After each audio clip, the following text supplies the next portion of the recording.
Aujourd'hui, dans cette vidéo tutoriel, nous allons voir comment utiliser l'IA pour faire vivre ou revivre des photos anciennes en noir et blanc. Nous avons, il y a quelques temps, réalisé avec Polaria une vidéo sur le Brest d'avant-guerre à partir de photos en noir et blanc pour redonner vie ou imaginer à quoi pouvait ressembler cette ville avant sa destruction. Elle a été énormément partagée et nous souhaitons aujourd'hui vous partager un tutoriel précis pour réaliser la même chose, faire revivre des moments historiques que vous aimeriez animer ou tout simplement prendre vos souvenirs de famille et leur donner une nouvelle dimension. Alors je vais me rendre assez simplement, on a imaginé pouvoir faire une vidéo sur la construction de la Tour Eiffel. Alors je vais utiliser un moteur de recherche classique car là je cherche quelque chose d'assez simple, pas besoin d'utiliser une IA pour cela. Je vais lui demander des photos sur la construction de la Tour Eiffel.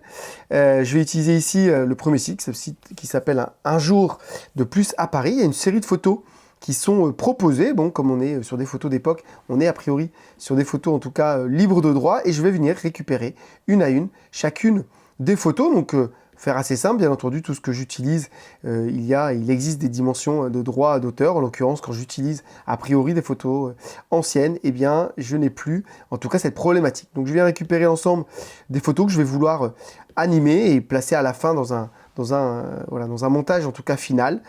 Hop, je récupère toutes ces photos, donc une à une à la main. Et une fois que je les ai récupérées, je vais pouvoir les placer dans l'intelligence artificielle ou dans les intelligences artificielles que je vais venir utiliser. Bon, je les rends juste ici sur mon bureau pour pouvoir y accéder assez facilement. Les ranger d'ailleurs dans l'ordre un peu chronologique dans lesquels je vais venir ensuite les traiter. Hop, alors, aligner. L'outil que je vais utiliser s'appelle Renouer ML. Il est l'un des outils en tout cas de référence dans l'univers de l'intelligence artificielle et notamment dans l'univers de la vidéo. Il s'est notamment fait connaître pour son modèle Gen 3 notamment, ou la série des modèles de type Gen, donc notamment Gen 3, qui permet à partir d'un prompt ou d'une image d'animer une vidéo. Je me rends ici sur l'interface donc de Renouer et sur cette interface j'ai accès à différents types d'outils dont ici, vous le voyez ici, donc les outils de Renouer. Quand je clique ici, je vais pouvoir les voir dans leur ensemble. Il y a énormément d'outils qui me permettent, dans le cadre de la production vidéo, de venir traiter les choses, ou en tout cas de venir traiter des images. Je vais ici commencer avec un premier outil, qui est celui-ci, Add Color. L'idée est de venir coloriser les images que j'ai été récupérées. Je vais commencer avec la première, en tout cas, image que j'ai récupéré. Hop, le début de la construction de la Tour Eiffel.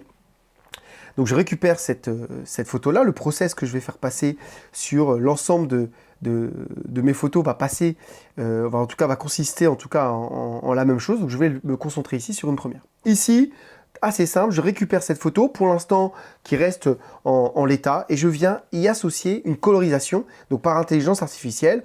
Comment cela se produit? Eh bien, tout simplement, l'IA analyse les pixels de cette photo et va tenter d'en traduire les éléments ou les contenus en couleur. Donc là, je vois, j'ai une première colorisation qui se produit. J'ai surtout d'ailleurs une colorisation plutôt sur le centre de l'image. On voit qu'il y a le reste de l'image qui n'est pas encore tout à fait bien colorisé. Ce n'est pas un sujet.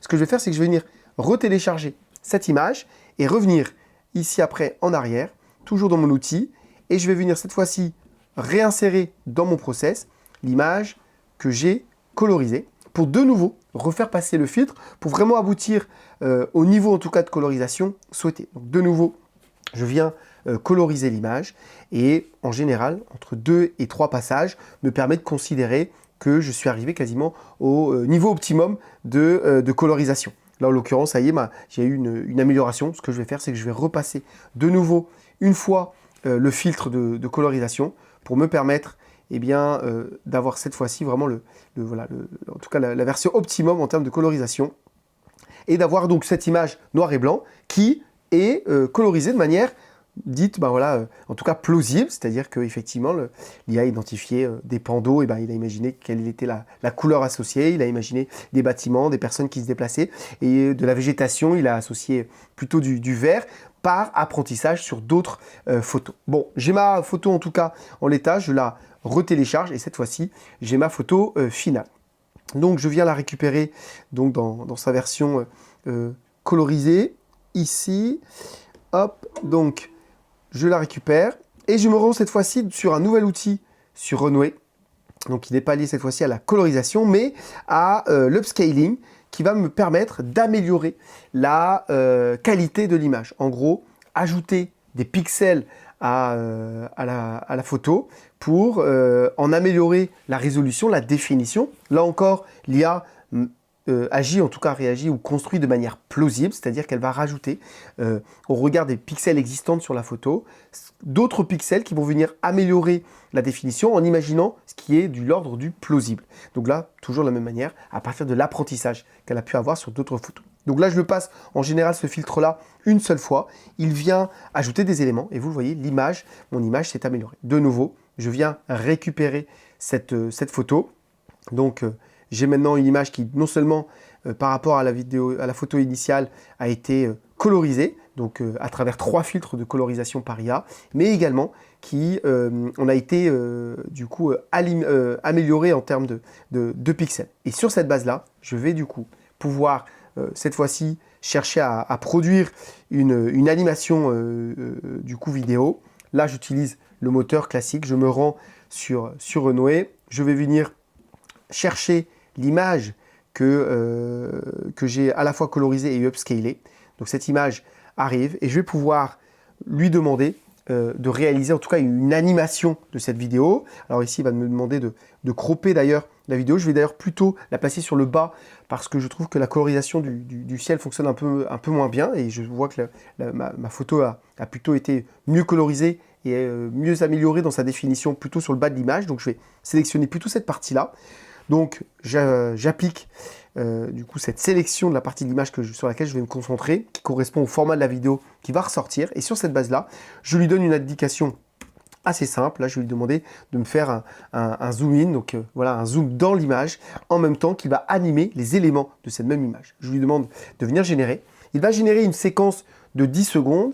Et en général, dans la séquence qu'il produit, on ne va pas conserver entièrement toute la séquence, car vous allez le voir, il y a plausiblement des hallucinations qui vont se produire, c'est-à-dire des éléments qui, dans la génération, en début ou en fin de vidéo, vont souvent être moins pertinents. Parfois, ça arrive au milieu et c'est dommage parce que du coup, on peut moins utiliser. Donc, le but, c'est ensuite de se dire, OK, on regarde ce qui a été produit par l'IA sur la base de ce que je lui ai fourni.